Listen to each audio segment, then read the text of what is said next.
JoJo Siwa, can you please just stop singing? Like seriously.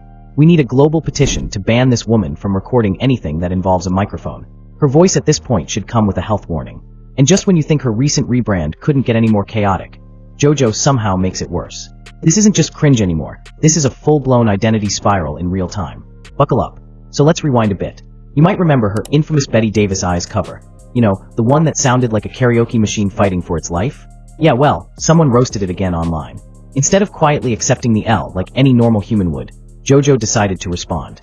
And her response, somehow more unhinged than the original performance. She stitched the video and said, "Funny but inaccurate.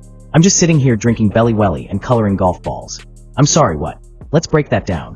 Belly Welly. That sounds like something you'd buy at a Goop pop-up. Probiotic juice for people who think full moons cure anxiety.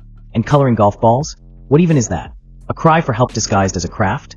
Then there's the caption, so chaotic it feels like it was written by ChatGPT having a panic attack. And the emoji she ended with? No idea what she's trying to say. Are we shaking on a shared sense of secondhand embarrassment? But JoJo wasn't done. Because she can't let a bad moment fade, she dropped another version of the same cursed cover. Except this time, she was laughing mid-take and forgetting the lyrics. She said it was for some quirky audition for her upcoming biography documentary. God help us all. It came off less like content and more like performance art for a public meltdown. Like if you have to tell us it's supposed to be bad, maybe just don't release it? This all feels incredibly calculated. If she can't be loved for the music, she's going to be infamous for the mess. It's influencer 101 if you can't go viral for talent, go viral for chaos. She's monetizing cringe like it's a business plan. Because in JoJo's world, attention is currency, and she's cashing in, even if it's from hate clicks. And in the middle of this spiraling chaos, JoJo announces a new tour. Not just any tour, the Infinity Tour. In Europe. Because apparently America has tapped out, and she's now exporting cringe overseas. Infinity Tour is hilarious for a name. Infinity, as in how long she plans to run this rebrand into the ground. As in how far she's stretching the definition of pop star. And let's talk visuals. Imagine Lisa Frank and Hot Topic got into a slap fight, and the loser had to design her wardrobe. It's giving unhinged kindergarten teacher meets mall goth in crisis. Now, if you recall her last tour, it was something else. JoJo was swearing on stage, clearly drunk, dancing inappropriately, all in front of an audience of literal toddlers. Yeah, here's a clip.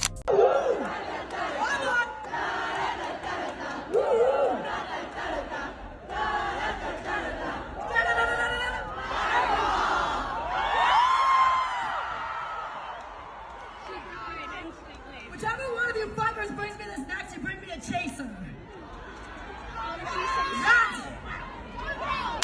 That's the energy she brought to a crowd of 5-year-olds. So, Europeans, brace yourselves. She might roll up in a modest dress with a Bible in one hand, and her boyfriend Chris Hughes in the other. And yes, that's where we're headed next. Chris Hughes. The man, the myth, the most consistent feature on JoJo's feed. This guy appears more in her posts than her own vocals do in her songs. And let's not forget how this relationship began. JoJo was very publicly dating her girlfriend, Katz, when she met Chris on Celebrity Big Brother UK. They flirted, they spooned, they shared a little too much friendly chemistry. And suddenly, boom, new boyfriend, new persona, new drama. She claimed she didn't cheat. She swore up and down that Chris had nothing to do with the breakup. She even gave a whole dramatic monologue. There's so many reasons why my breakup happened. Christopher is not one of them. And I actually told this guy, I was like, maybe it would be easier if he was.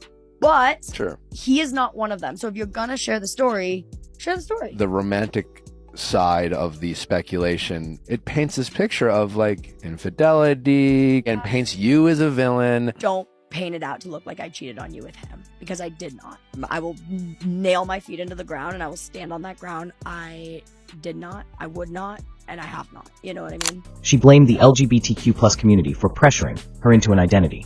Girl, what? JoJo built her entire brand on being a queer icon. Rainbow merch, LGBTQ+ anthems, pride parades. And now, she's a trad wife in training, baking casseroles, and acting like it never happened. It's not that people are mad she's dating a guy. Sexuality is fluid. People evolve.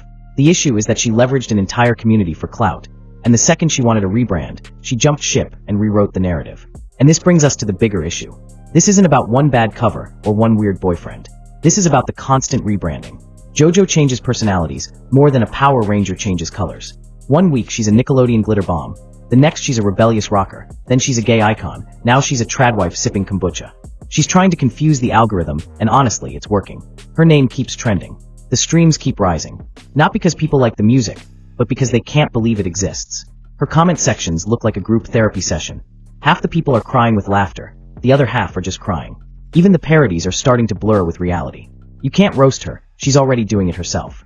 And none of this is random. It's a strategy. JoJo understands the algorithm better than anyone. She knows that chaos equals engagement. And if she has to become a meme to stay relevant, so be it. She's speedrunning the Trisha Paytas playbook. Say something wild, laugh at your downfall, and sell tickets to the wreckage. But here's the catch. JoJo was never supposed to be this type of influencer. She was the sparkly safe kid moms trusted. Now she's an engagement machine built entirely on identity swaps and internet stunts. It's performance over substance, chaos over craft. So let's talk about the word grift. Because that's exactly what this is. JoJo didn't accidentally stumble into her tradwife era. She built it. Publicly. Strategically. She pivoted from LGBTQ+ icon to influencer girlfriend in the span of weeks. And yeah, the content is still bad.